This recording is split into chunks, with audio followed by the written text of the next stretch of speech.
Where now are the frolicsome care-killing souls, with their girls and their fiddlers, their dances and bowls? Where now are the blue jackets, once on our shore the promoters of merriment, spending their store? Where now are our tars in these dull piping times? Laid up like old hulks, or enlisted in climes where the struggle for liberty calls on the brave, the Peruvians, the Greeks, or Brazilians to save from the yoke of oppression there. Britons are found dealing death and destruction to tyrants around, for wherever our tars rear the banner of fame, they are still the victorious sons of the main. A trip to Portsmouth on board the Medina steamboat The Change, from war to peace its consequences the Portsmouth, grazed the man of war's man-tom tackle, and his shipmate lamentation of a tar the hero Cochrane and old acquaintance reminiscences of the past sketches of Point Street and Gosport Beach naval anecdotes. A man's like a ship on the ocean of life. "Bear a hand, old fellow," said Horace Eglantine one morning, coming down the companion hatchway of the Rover. "If you have any mind for a land cruise, let us make Portsmouth today on board the steamer, while our yacht goes up the harbor to get her copper polished and her rigging overhauled." In earlier days, while yet the light-heartedness of youth and active curiosity excited my boyish spirit, I had visited Portsmouth, and the recollection of the scenes I then witnessed was still fresh upon my memory. The olive branch of peace now waved over the land of my fathers, and while the internal state of the country, benefited by its healing balm, flourished, revived, invigorated and prosperous, Portsmouth and Gosport, and such like seaports, were almost deserted, and the active bustle and variety which but now reigned among their inhabitants had given way to desolation and abandonment. At least such was the account I had received from recent visitors. I was, therefore, anxious from observation to compare the present with the past, and, with this view, readily met the invitation of my friend Horace Eglantine. The voyage from Cowes to Portsmouth on board the steamboat, performed, as it now is, with certainty, in about an hour and a half, is a delightful excursion, and the appearance of the entrance to the harbor from sea a most picturesque and imposing scene. The fortifications, which are considered the most complete in the world, stretching from east to west, on either side command the sea far as the cannon's power can reach. Nor is the harbor less attractive, flanked on each side by the towns of Gosport and Portsmouth, and filled with every description of vessel from the flagship of England's immortal hero, Nelson, which is here moored in the center, a monument of past glory, to the small craft of the trader, and the more humble ferry boat of the incessant applicant, who plies the passenger with his eternal note of "common hard, your honor." One of my companions on board the Medina was an old man of war's man, whose visage, something of the color and hardness of dried salmon, sufficiently indicated that the possessor had weathered many a trying gale, and was familiar with all the vicissitudes of the mighty deep. With the habitual roughness of his manners was combined a singular degree of intelligence, and he evinced a disposition to be communicative, of which I found it very agreeable to avail myself. On approaching the harbor, my attention was arrested by the sight of a number of boats rowed by men arrayed in a grotesque uniform of speckled jackets, whose freights, to judge from appearances, must have been of no common weight, as the rowers seemed compelled to use a degree of exertion little inferior to that employed by galley slaves. I inquired of my nautical mentor who these men were, and in what description of service they were occupied. "Them, master," replied he, releasing the quid from his mouth and looking with his weather eye unutterable things. "They are the Portsmouth Greys." My countenance spoke plainly enough that this reply had by no means made me au fait to the subject of my question, and my informant accordingly proceeded. "Shiver my timbers, mate, they are as rum a set, them boats' crews, as ever pulled an oar chaps as the public keeps out of their own pocket for the public good. And it's been but just a slip, as one may say, between the cup and the lip, as has saved a good many on 'em from being run up to the yardarm. Some on 'em forgot to return things as they found rather too easy, and some, instead of writing their own name, by mistake wrote somebody's else's. So government sent 'em here, at its own charge, to finish their education. You see the floating academy as is kept a purpose for 'em," said he, pointing to the receiving hulk for the convicts at this station, which was lying in the harbor. "Them as is rowing in the boats," added the talkative seaman, "has been a-getting stones and ballast and such like for the repairs of the harbor. They does all the rough and dirty jobs as is to be done about the works and place indeed, We calls 'em the Port Admiral's skippers. I now fully understood the import of the term Portsmouth Greys, which had before been an enigma to tilde 183 tilde me, and comprehended that the unhappy beings before me were of the ill-fated children of suffering and sin, with conscience reproaching and sorrow within, bosoms that misrye and guilt could not sever, hearts that were blighted and broken forever, where each, to some vice or vile passion a slave, shared the wreck of the mind, and the spirit's young grave, whose brief history of life, ere attained to its prime, unfolded a volume of madness and crime, such as leaves on the forehead of manhood, a stain which tears over shed seek to blot out in vain, a stain which as long as existence will last, embittering the future with thoughts of the past. I might have indulged much longer in these reflections, but my musing mood was interrupted by the Medina reaching her destination, and we disembarked safely at Portsmouth Point. On landing, the worthy veteran who had, by his confabulation during the voyage, claimed, in his own opinion, a right of becoming my companion for a time, a privilege which, in such a scene, and at such a place, it will easily be believed I was not averse from granting him, proceeded along with me carper iter comites parity, up Point Street, and at one of the turnings my friend made a sudden stop. "My eyes," he exclaimed, "may I perish, but that is my old messmate Tom Tackle. Many's the can of flip we've scuttled while on board the Leander frigate together, and when we were obliged to part convoy and go on board different ships, there was above a little matter of brine about both our eyes." At this moment, Tom Tackle came up with us. The warmth of affection with which his old shipmate had spoken of him had interested me not a little in his favor, and his mutilated frame spoke volumes in behalf of the gallantry he had displayed in the service of his country. One eye was entirely tilde 184 tilde lost, one coat sleeve hung armless by his side, and one vanished leg had its place superseded by a wooden substitute. I gazed upon the unfortunate brave with mingled pity and veneration, yet so true is the observation of the ancient, Re sunt humani flabillo ludibrium. That is, human feelings and affairs are a singular compound of the ludicrous and the lamentable, that I could not avoid giving way to my mercurial disposition, and congratulating my fellow voyager on the ease with which he had recognized his old comrade by his present remaining half. "Lord help your honor," said he, "a seaman's weather gauge is made for squalls foul weather or fair in stays, or out of trim sailing all right before the wind, or coming up under jury masts. He's no tar that cannot make out an old friend at a cable's length and bring to without waiting for signals of distress.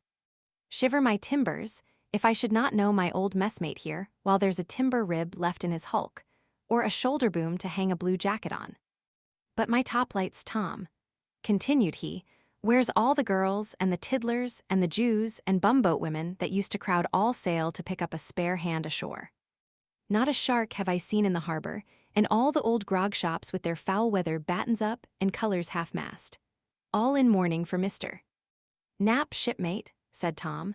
"We've had no fun here since they cooped him up on board the Bellerophon and stowed him away at St. Helena. All the Jews have cut and run, and all the bumboat women retired upon their fortunes.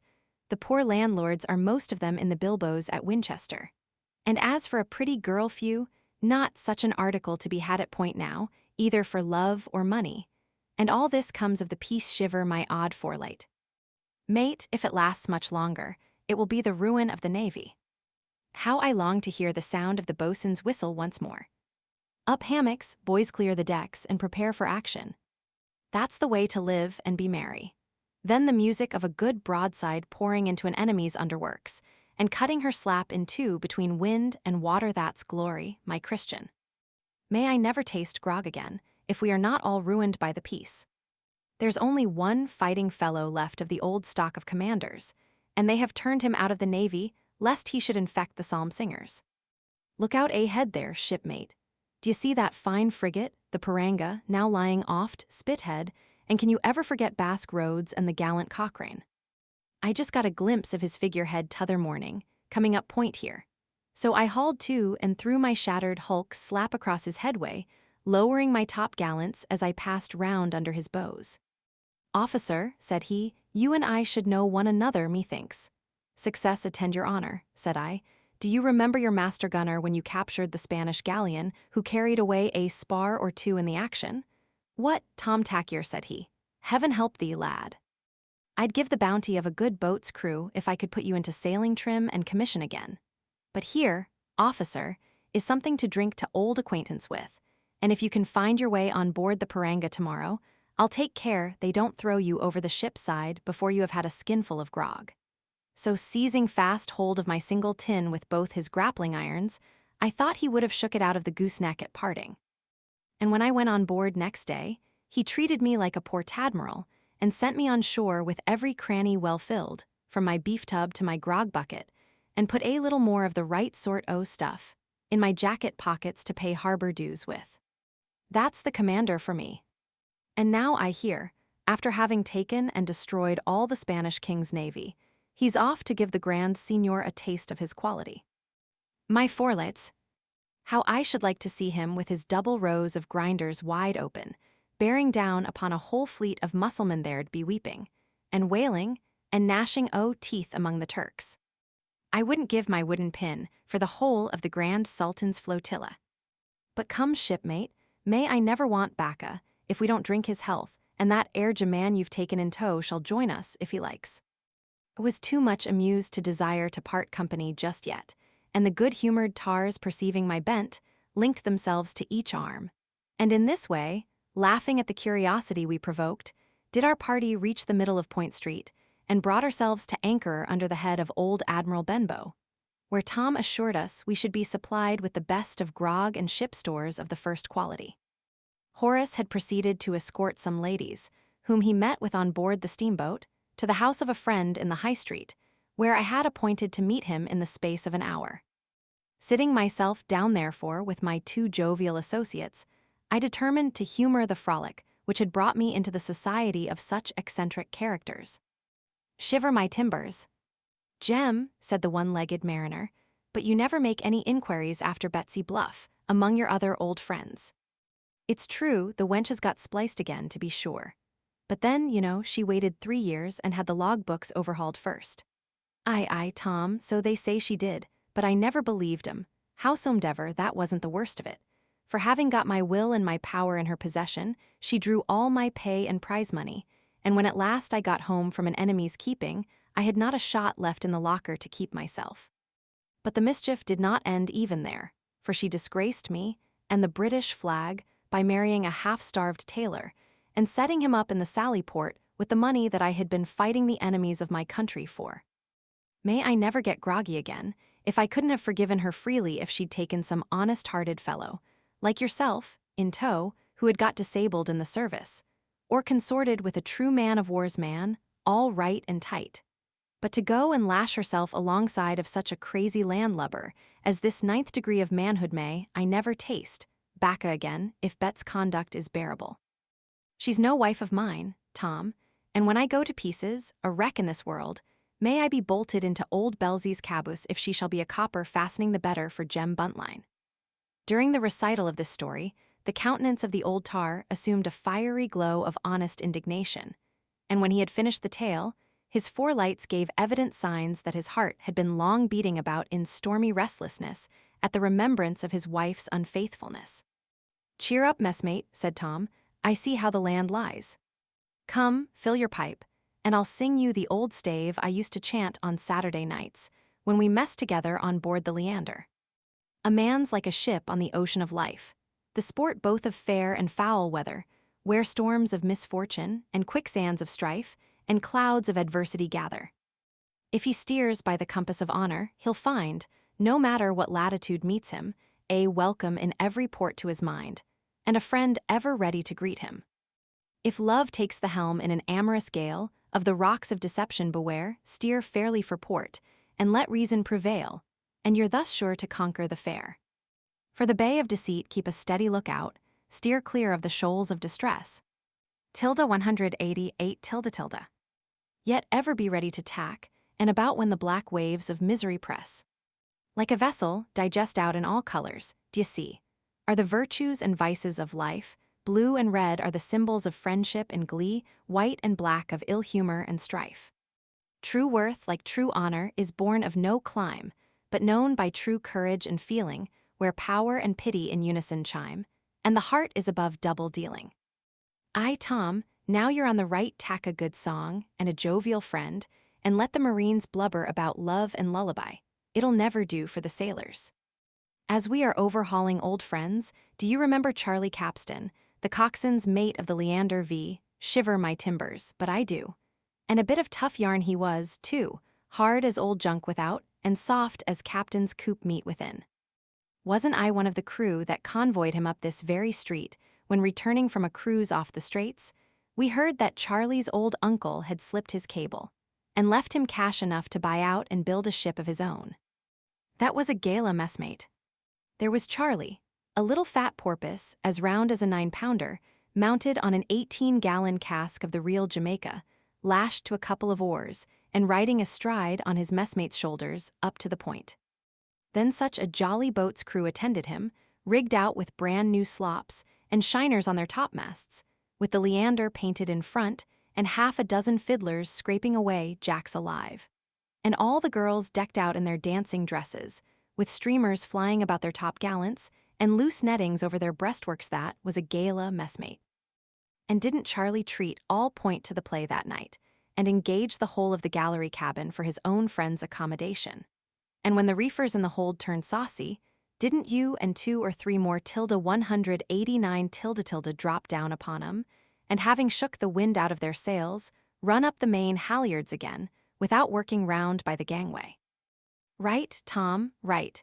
And don't you remember the illumination, when we stuck up 10 pound of lighted candles round the rim of the gallery before the play began, and when Jane Shore was in the midst of her grief, Charlie gave the signal, and away they went, like a file of Marines from a double broadside, right and left, tumbling about the ears of the reefers and landlubbers in the chicken coops below. Those were the days of glory, messmate, when old Jack Junk, who had never seen a play before, took it all for right down earnest matter-o'-fact, and when poor Mrs.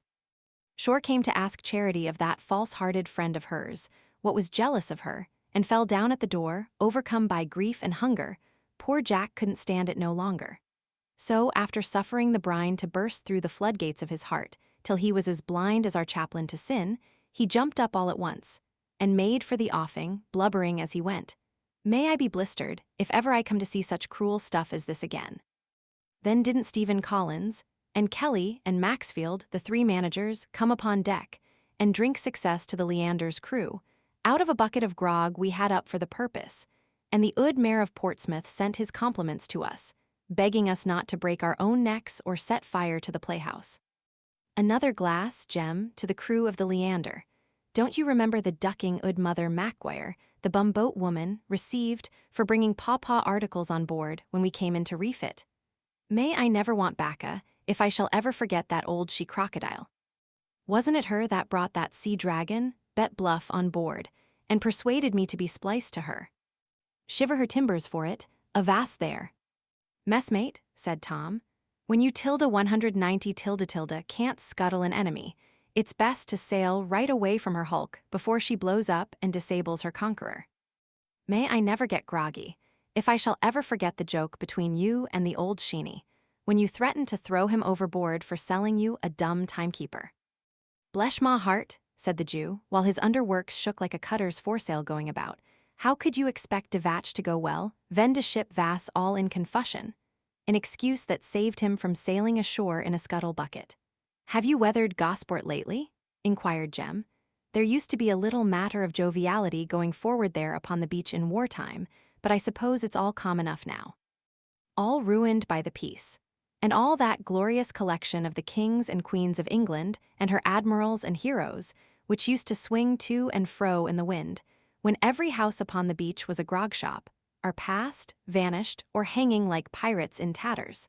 The sound of a fiddle never reaches their ears.